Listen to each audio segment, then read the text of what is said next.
Good evening, YouTube. I hope that y'all are having a fabulous week thus far. Today's Tuesday, May 6th, and today was a rainy day, and tomorrow's supposed to be a better day, but it's raining all week, y'all. It's like, you know, rain boots and umbrella and that raincoat, and the temperature's a little chilly outside, so I wore like a winter sweater today because I was freezing yesterday. Like, I had short sleeves with my little windbreaker. Your girl was cold, so I was like, I'm gonna dress warm today. So wore my little winter sweater, that I normally wear it in the fall and winter, but I wore it today because it was chilly, and I wore my raincoat over it. And some people are still wearing their winter coats. I mean, it's not that cold, but to each their own. But this movie I seen on Tubi, Tubi is so good. Like, oh my God, I just had to talk about it.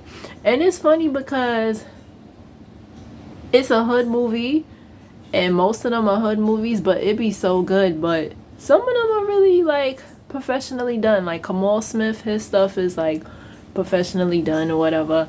This one I feel like is in between. Like, they had a good camera and stuff. The writer name is Tanya. It's a woman who wrote it. So it was so good because it was so many things in there that I wanted to talk about. I started not to talk about it, and I was like, no, I need to talk about certain things on my channel. Because that's my job, to inform. I love to inform.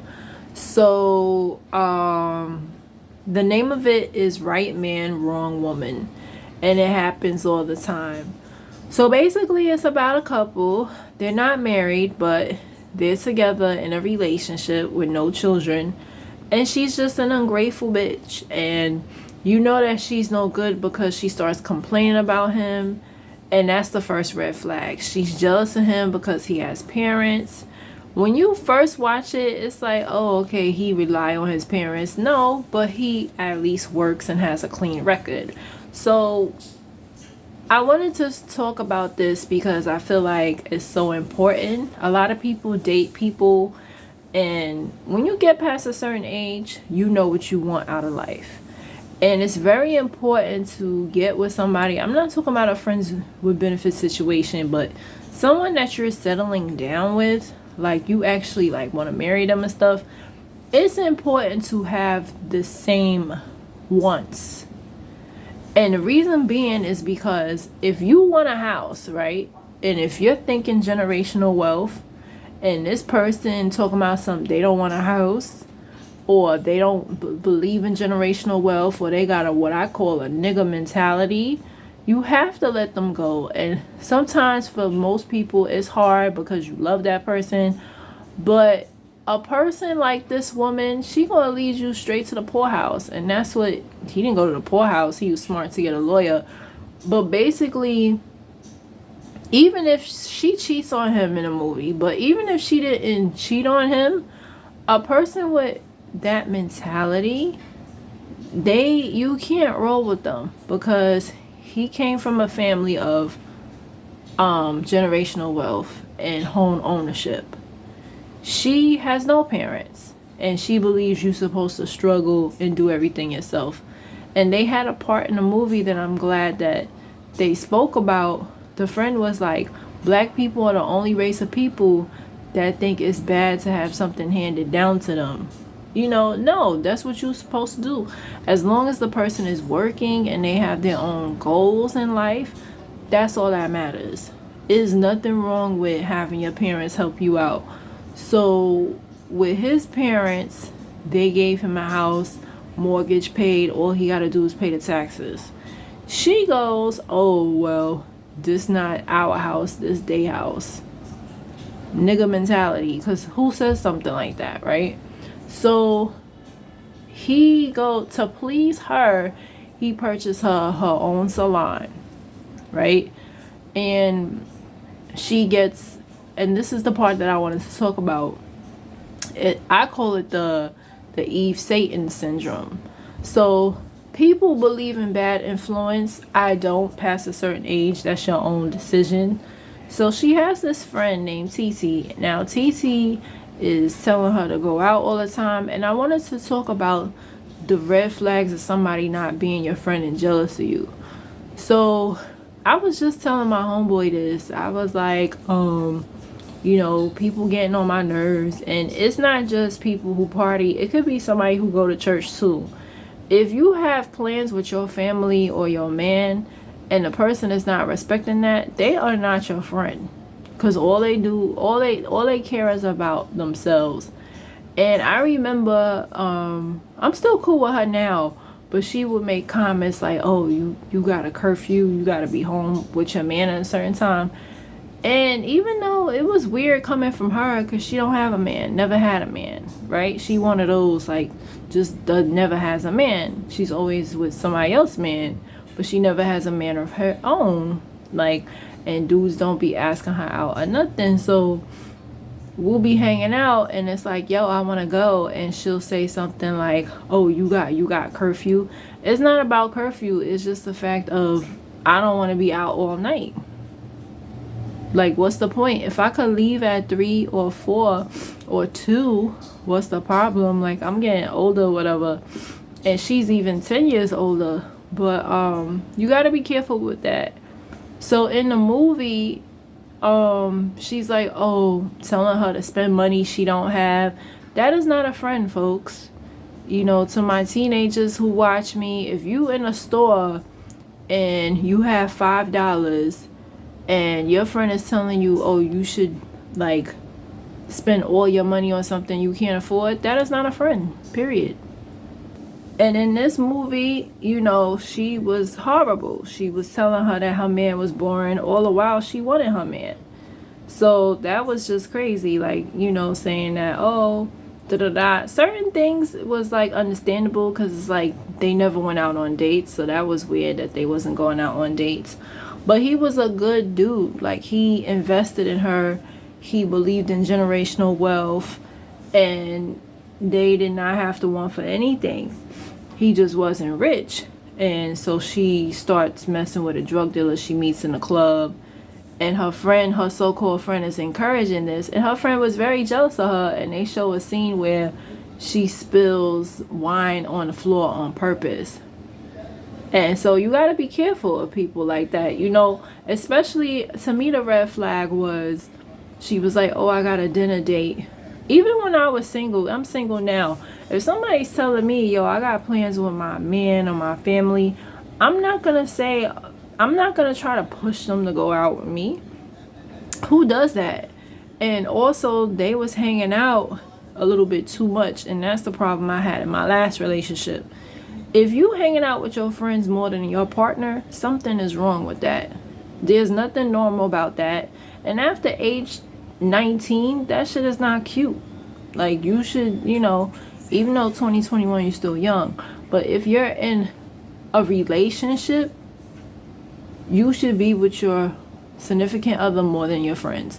There's no reason why you should be with your friends 5 and 6 times out the week, and then you not spending no time, because she was supposed to have a dinner date with her man, and her so-called friend was like, oh, da-da-da, not telling her to call him, encouraging her to ignore him. That is not a friend. And there's a lot of dudes that do that.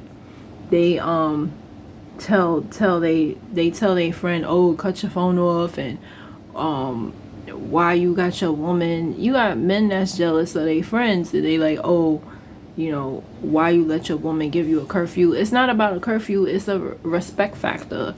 You shouldn't even want to be out with your friends that much if you're in a relationship with a good person. That's something I never understood. Like, it's 4 weeks in a month. You should be with your friends twice out the month, and the rest of the day should be with your kids, your family, and your man. That's just my opinion, and I feel like the problem is people don't understand balance. Like, you have people that spend all their time with their man and no time with their friends. That's not good either, but balance is key. Or they spend all their time with their kids, and their kids are like 30. Their kids are grown, and that's not good either, because there needs to be boundaries and space. But yeah, like this, like little red flags that you could see that the other friend was speaking the truth. She was like, she don't like TT. She got a bad vibe, and she was right. And TT was encouraging her to do the wrong thing. She was missing out on clients. She wouldn't come up to, which is very common, unfortunately, but not showing up to appointments and being late or not showing up at all. Then depending on her side dude, and the side dude pretty much set her up. And that's another thing I wanted to discuss. Like, I never understood why women would be in a relationship with a drug dealer. It never made sense to me. Being I'm from Brooklyn and I had plenty of opportunity, but it's like after reading Sister Soldier and just having common sense, drug dealers don't care about nobody but themselves. So you think that, oh, he's buying you all of this and doing all of this for you. Trust me, he don't care about you but what's in between your legs. And even that he can get from 100 other females. Because there's no such thing as a good man that's a drug dealer.